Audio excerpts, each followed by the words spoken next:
Maya Maru, was attacked by a wild elephant as she walked to collect water in Odisha, my God, district, India, somewhere in India. Nani? Dynamite! Dynamite! Where's my buttons at? Clap it. Dynamite! Let's talk about it. This is one of my favorite segments. This is the things we forgot to tell you last week. I'm going to try something new this week. I'm going to try and sample out each one of these clips into their own individual stories and see how they do. Maybe for 2 or 3 weeks. It's going to be a little bit of work, but I'm up to the challenge. I think I have a pretty good flow. So let's get into it. Volunteer firefighter company in Delaware Delaware County disbanded after racial slurs allegations. A volunteer fire company in Delaware County has disbanded months after it was suspended when another fire company alleged they heard members using racial slurs and disparaging black residents in the virtual meeting. This is such a boomer move because the question really has to be is like, how do you not know how all this social media stuff works yet? Like social media has been owning racist people for the longest, and it'll never stop because, for what it's worth, people don't know how to control themselves. They can't help themselves, right? So any chance they get to expose themselves, they will, and more power to them. Like I feel no sympathy here for this fire company, and kudos on the fire company that actually spoke up and said something about this, because without them saying anything, they would have been allowed to just go on assuming that this was okay, this was cool, this was acceptable. I just shared the tweet of the podcast, so if you guys want to share a tweet that you guys are watching Identity Booth, that'd be cool. No pressure. It's just me and you right now, so no pressure. But let's get into this. One firefighter alleged to have mocked the name of an 8-year-old black girl, Fantana. That's a hard ass name. Hold on. Say it to me. Fantability, who was killed by police gunfire in Sharon Hills last summer. So, not even like tasteful jokes. Like, I could get if they were just palling around and being a basic racist, but they're being a vindictive racist. Like, there's already salt in the wound. A young 8-year-old girl loses her life to police violence, or the result of police violence, or the amalgamation of police existence, and they can't help themselves but to punch down at a little 8-year-old girl. They don't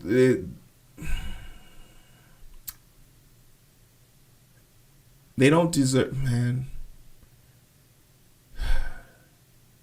A lot of people always ask me, like, Heero, like, you seem to take sides and stuff like that. And I always tell people, like, it's easy for me to say this. I'm always going to trust a black person over any other race, because whatever they do to me as a black person, I know it's not because I'm black. It's because of greed. It's because of vengeance. It's because of hate. But it's not because I'm black. And there's a part of me that really hopes that I never have to come into contact with this. And for all the times that I have come into contact with racism, I've punched people in the face for less. Speaking of racist, Jack Del Rio issues an apology to team. January 6 comments became distraction to the Commanders, Ron Rivera says. I'm going to say a few things here. One, Ron Rivera, you're a man of high standards. He also fined Jack Del Rio, but let's get into it. Commanders coach Ron Rivera said issues with defensive coordinator Jack Del Rio. Comments surrounding the January 6th insurrection at the U.S. Capitol wasn't about his right for free speech, but how his comments affect the team. Damn. This is about the impact on the team and the distraction it became, Rivera said in a Tuesday morning press conference. Rivera fined Del Rio $100,000 for his comments, which included Del Rio calling the incident a dust-up. Could you imagine being so white that you saw a bunch of people storm the Capitol and you 5 people died, one a civilian, multiple officers were injured, and that's a dust up to you. Rivera spoke to the team Tuesday and held a side conversation with the individual players. Rivera deemed Del Rio as being very open, very forthright, very contrite, and apologized. You know, what a dumb statement to make. Like, I'm not sure the percentage of black people on the Commanders team, but you're currently coaching on a team that just a few years ago was known as a racial slur, and you, a white man or a white man passing, out here talking reckless. Rivera added, "We have to understand that when we do things like this, it impacts the community as well. We got to make sure the community understands that we understand and we get it. That is important. So this is really about taking accountability and holding ourselves accountable." Hey, shout out to Ron Rivera. That's all you can ask for. But it's crazy because the full statement of his comments was in line with something along the lines that the Black Lives Matter protest. What were the difference between the Black Lives Matter protest and the January 6th thing? And this is something that a lot of white Republican racist talking points were made back in 2021. That was such a 2021 talking point. So to hear it now today, it's like, man, he really lives in an echo chamber where this is the only time he comes into contact with black people. This is the only time he ever asks black people how they're doing. This is the only time he's ever going to ask black people how was their day, because he doesn't come in contact with them. And this is a prime example how your proximity to black people does not give you an insight to black people's lives. He is used to seeing a bunch of rich black people with more money than him live a very frugal and cool life. So his assumption is that all black people can't be struggling, that those black people on the streets are different than the ones that train him. I'm here to tell you, an officer pulls over this guy or the guy next to him, they don't see the Commander jersey. They just see a black guy. Supreme Court hobbles challenges by inmate based on poor legal representation. This is a very shocking article to read because it's true. It's one of those things where it's like, could you imagine being in jail? There are many people, 16% of people on death row who are black are found innocent after the fact. That means that our government, which is notorious for never equally distributing anything, right? Our established horrific government that has never just been good at getting people to, I don't know, be okay with an unjust system, is going to say that, hey, if you do manage to find a way of correcting us on the federal level, we're not going to acknowledge any new evidence. That's what this is basically all about. The Supreme Court basically ruling that new evidence cannot be used in an appeal if it wasn't part of the foundational evidence. Not even to talk about like the leaps and bounds that have happened in the last 10 years with evidence and trace analysis and data analysis. A lot of people wouldn't be free right now if it wasn't for DNA evidence. They used to send people to jail for having teeth marks in teeth marks in sandwiches and compare those to teeth marks in a victim. They were used to send people to jail for comparing hair follicle analysis, and when given to an expert, he couldn't discern the difference between a black woman's hair and a black sheep's black sheep's hair follicle. It's madness, and it's one of those things where it's just like all they're trying to do is prevent inmates from suing the government. It's greed. It's money. It's because of money that they're not going to let just do this. But you know what? The Supreme Court has no problem asking for money when it comes to their lives, because the House passes Supreme Court security bill after weeks of Dems obstruction. And this is the part that is like mind-boggling to me. The Democrats will sit here and tell us we can't get any laws or any legislation passed. How did this get passed? In the House. How did this get passed? Who jumped ship to help the Supreme Court that is currently trying to rip up Roe v. Wade? Why does the Supreme Court feel they need protection from the people if they're doing their job? And this is the weak, intoxicating thing about, like, and this is why I've never been a team player. This is why I don't like group activities. This is why I don't like working with other people, because when it comes down to it, people, when it's time for your balls to hit the pavement, people not gonna let their nuts drag. Why are we so soft and submissive as Democrats? It's crazy to me that this was something that Mitch McConnell, the racist turtle, said on a stand, and less than a week later, is passing the House. The Senate passed this bill by voice vote May 9th, amid threats to justice after leaks of draft opinion indicating the court could overturn Roe v. Wade, which might be coming down tomorrow. The bill, initially sponsored by Senator John Cornyn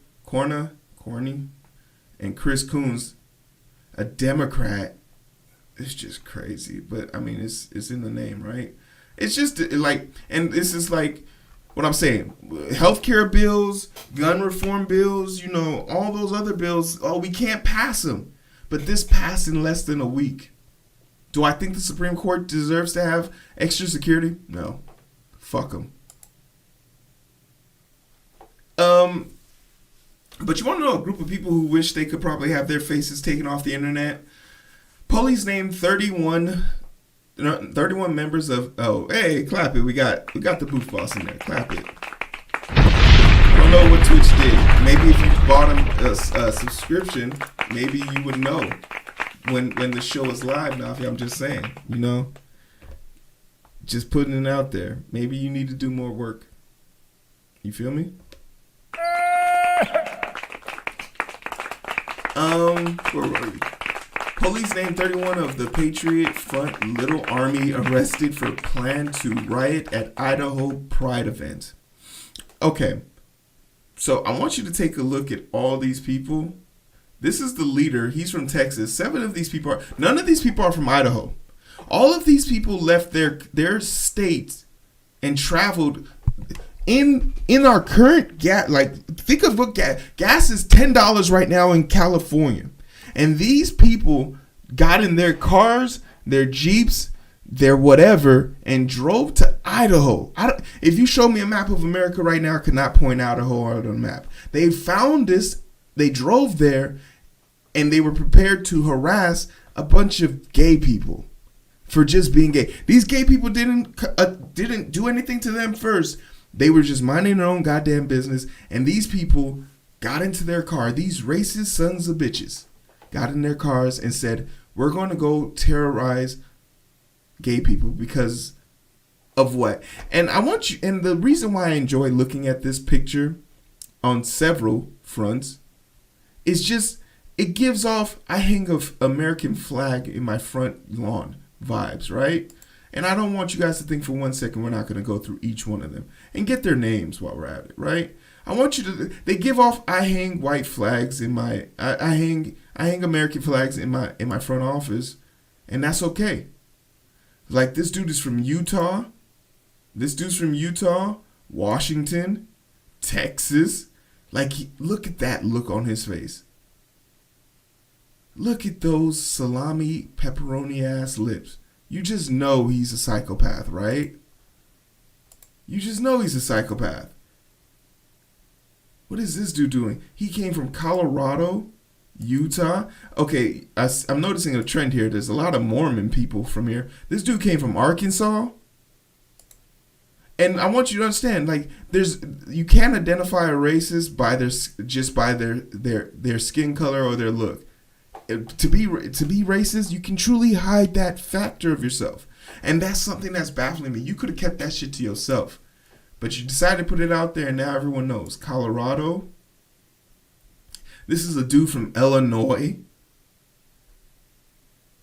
23? Like, how you're 23 years old and you're worried about gay pride? In Idaho? Another Texas dude? Washington? South Dakota? You look like you've been to jail before. And you're going back 40. Like, you're 40 years old, bro. You're 7 years older than me. And you look like this? That's tragic. That's truly tragic.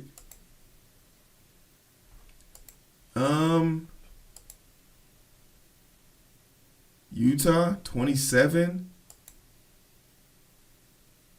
Texas. Washington, Texas.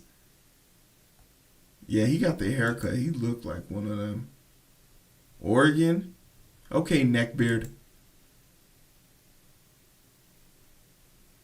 His name's Buster. Wagner. Missouri. Colorado. Utah. Oh, there was one Idaho person. Good for Idaho. Texas. Washington. Texas.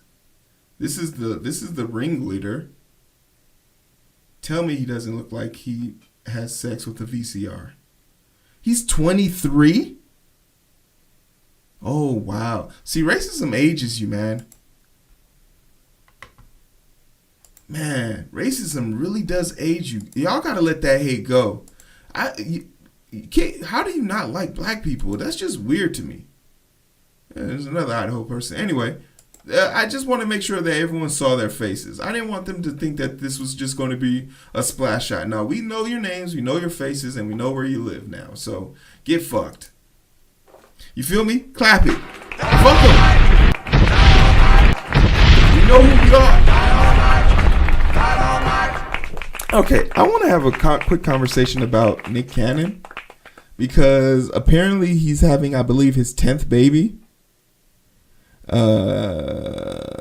Pregnant 31-year-old model shares graphic via her Instagram story. California native 41-year-old Masked Singer host Cannon is already the father of twins, and Mariah 11 something 5. So how many kids? I think he has 10 kids. I just want to. There's just a few things that are really disturbing about this situation. One, Nick Cannon is this self-proclaimed brother of the community and wants to see our people prosper. How is you having 10 kids? Like, how is you creating, if you're staying with one of them, 9 fatherless households considered to be constructive to the black community? This is borderline kind of weird. And this is weird because he might have the money, and might is a strong word. He might have the money to, guarantee the health of these kids and give the kids a financial lifestyle they want. But we know that nearly almost all trauma starts with the broken household. So you need to have some type of parental figures, whether it's a same-sex, there just needs to be 2 people there, apparently. 2 people there to help raise this kid. And it's amazing to me that this nuance about raising our children has escaped him in the process of him having multiple children. It's very weird. It's almost, it made me question why Nick Cannon is doing this. And I'm going to put on my tin hat right now.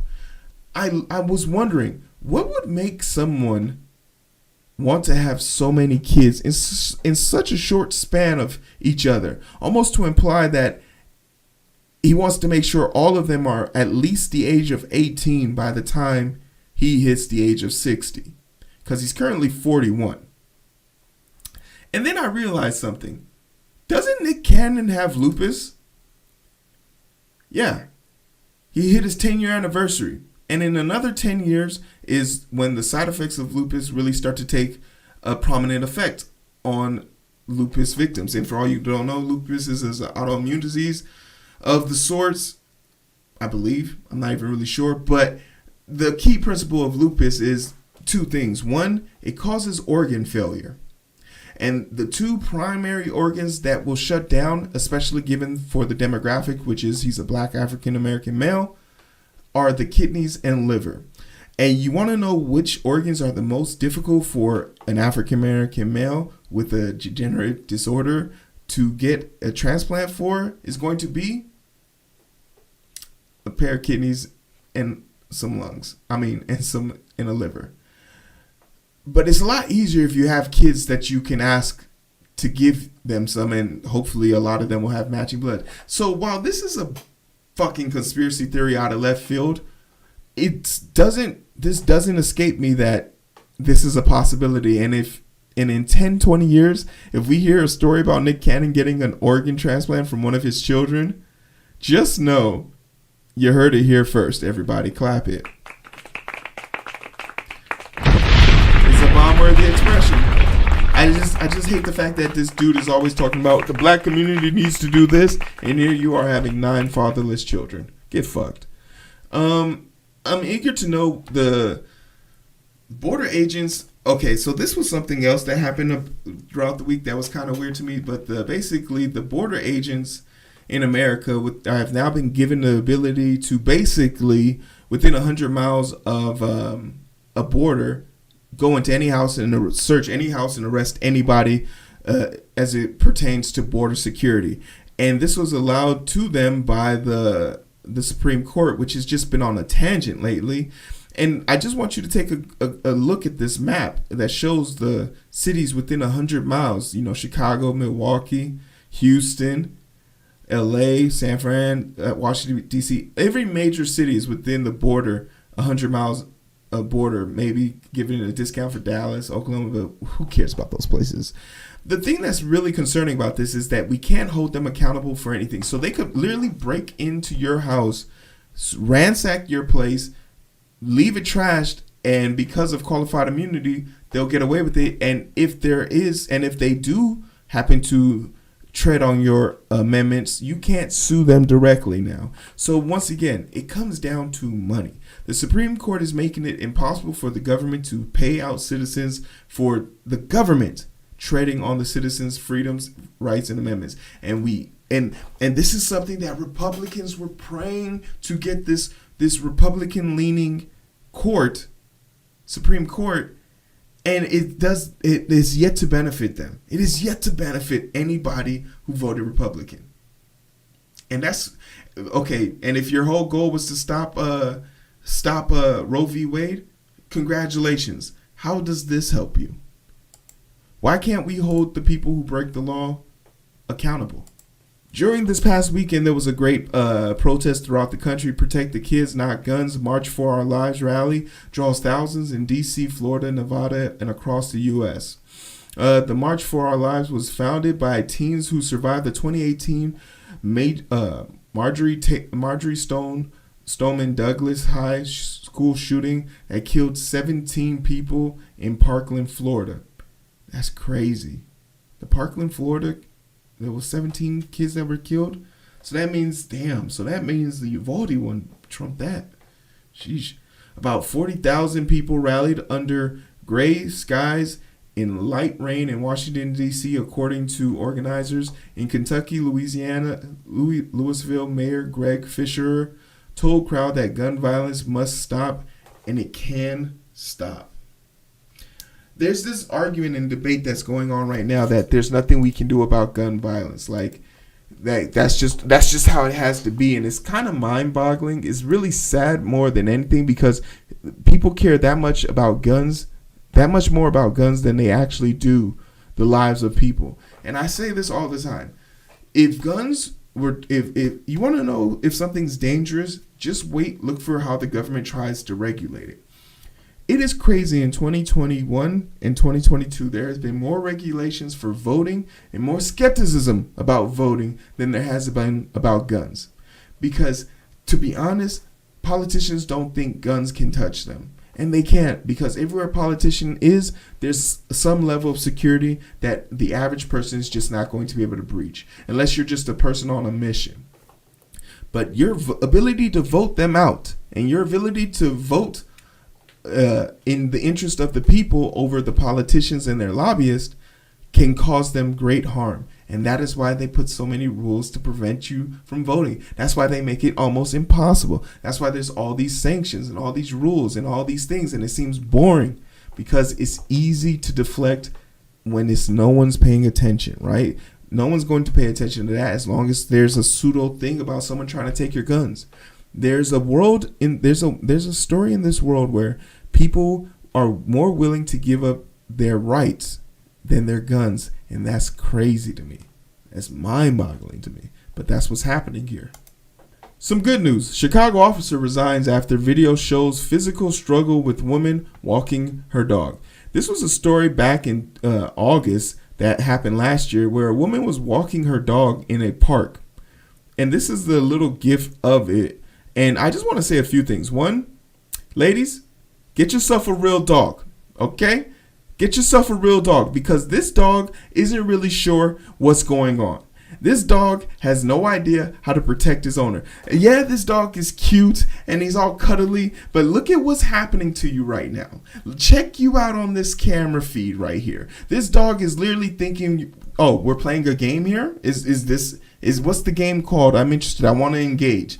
Get yourself a real dog because I guarantee you, if she was walking with a German Shepherd, this officer would have thought twice about rolling up on her.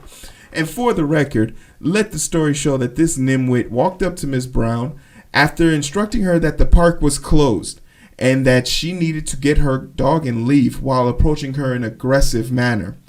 While she was approaching, while this was going on, she made a comment saying, "No problem, she's leaving, she's on her way out," to which he said, "I don't need you to talk back," to which she then sucked her teeth because you're not about to talk to no black woman like that.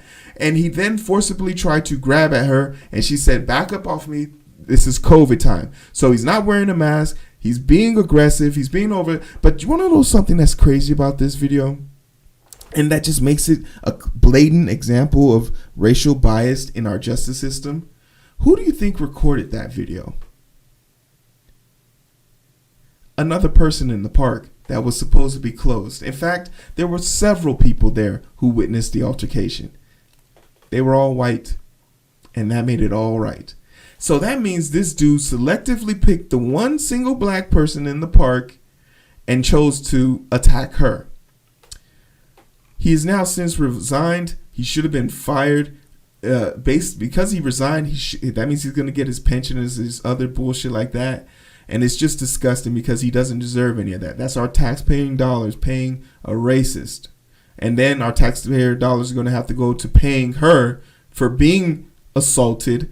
And somehow, some way, this fucking little ass dog is going to benefit from all this fucking racism, even though he was unable to protect his owner. I hate pets to start with, but this is one of the worst type of pet. I would have punted this dog across the fucking leg. Woman who wrote an essay on how to murder a husband sentenced to life for murdering her husband.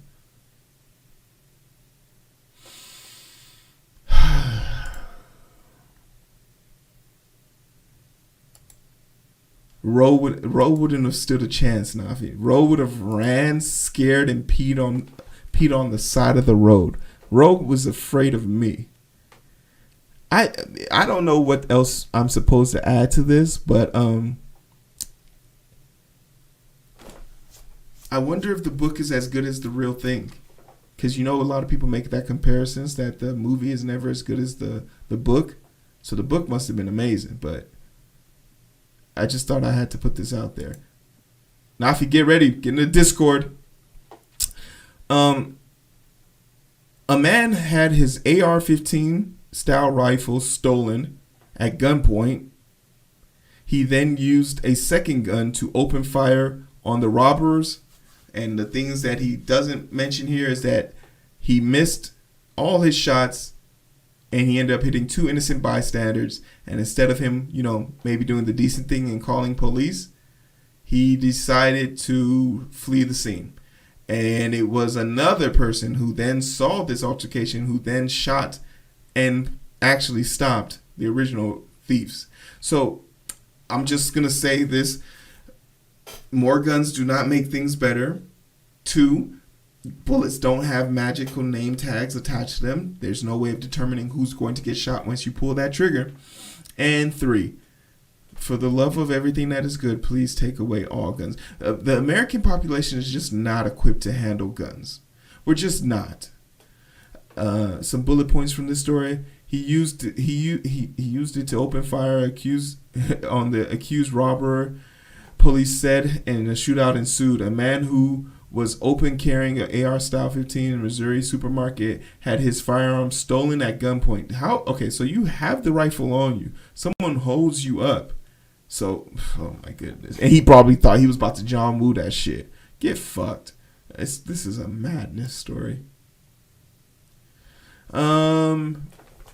This is a very interesting piece of news, though. With all the courts ruling and all this nonsense, there's actually a ruling that's going in the favor of some people. In hold on. Here we go. In other news, race a factor in interpreting police stops courts rule. This is a great ruling that's happening in the favor of race relations as it pertains to police interactions with people of color. Race should be considered in determining the legitimately of a police stop according to a new court ruling.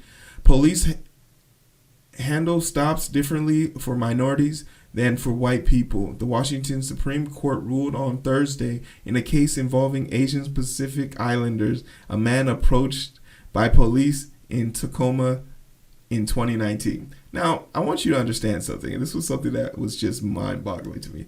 It took an Asian man having his rights trampled on for anybody to benefit from this.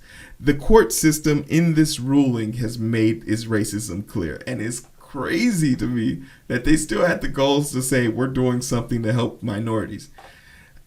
Yeah, I get it. Asian people are minorities, but they are not viewed as minorities like black people are in this country. But basically, if you feel your stop is racially motivated and you haven't committed a crime and you leave, this court has set the precedent for you to leave and not bear any consequences of that. And if they do trample on your rights, you now have a legal obligation to sue them. It's taking away their qualified immunity. My advice to you is not to run, because dead people tell no tales. And you better believe a cop will shoot you in the back of the head while you're on your belly and your arms are behind your back. And if they won't shoot you, they'll choke you out.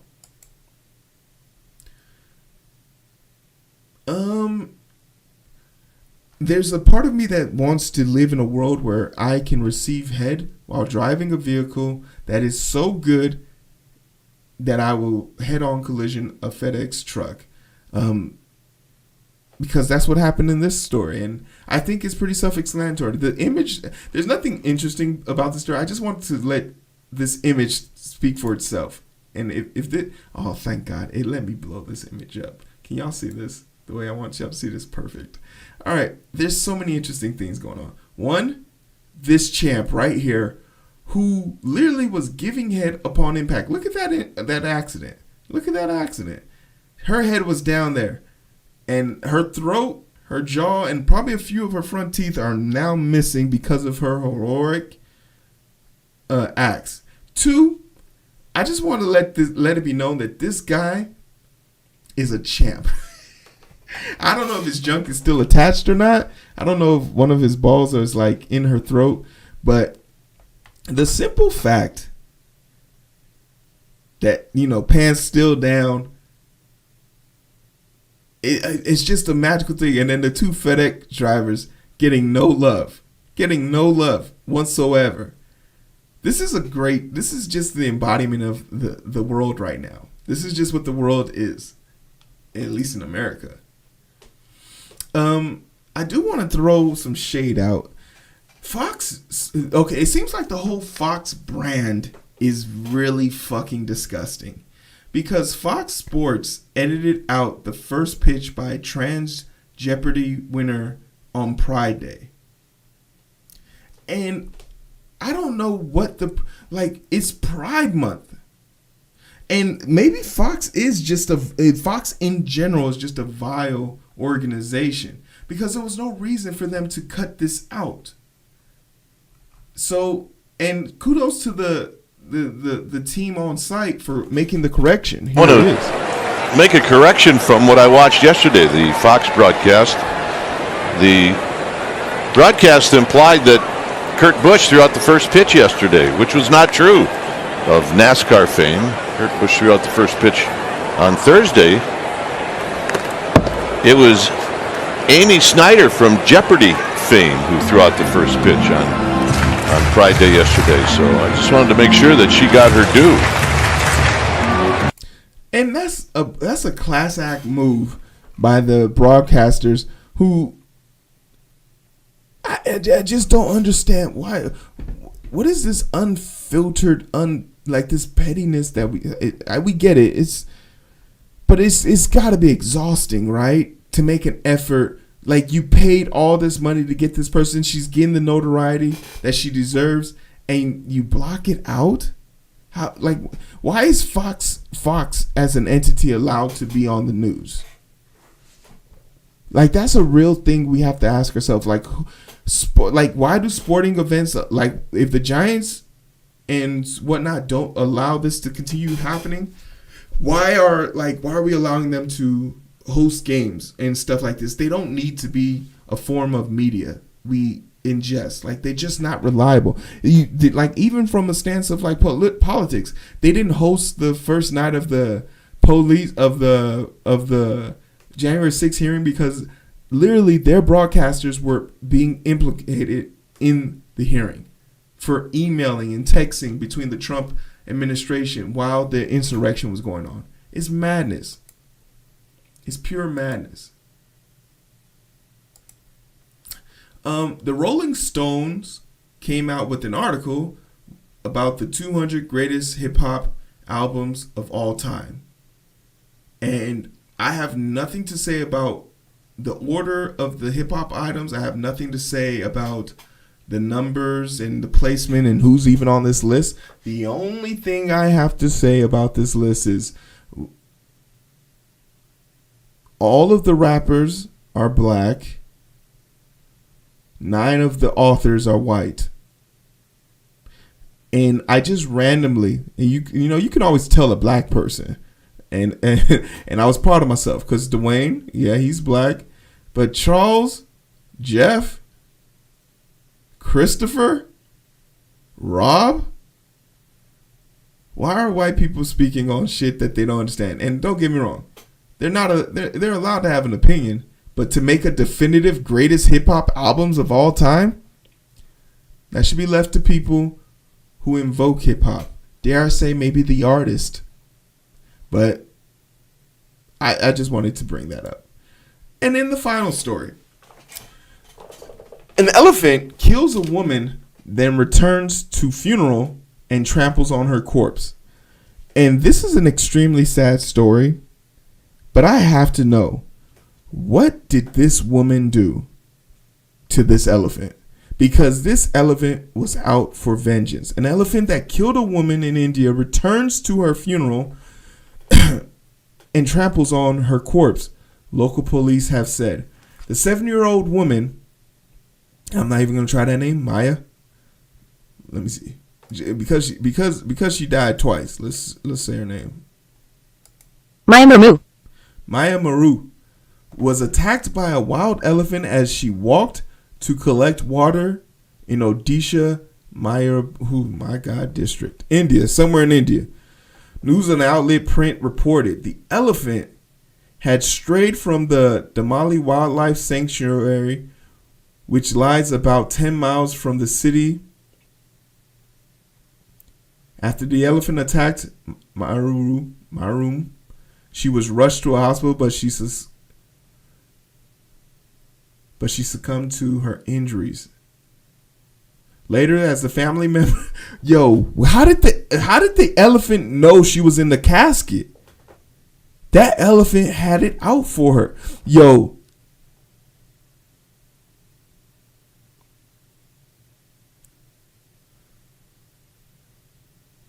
It approached the pair and grabbed the body. The elephant then trampled her body again and threw it away before fleeing. The funeral was completed a few hours later.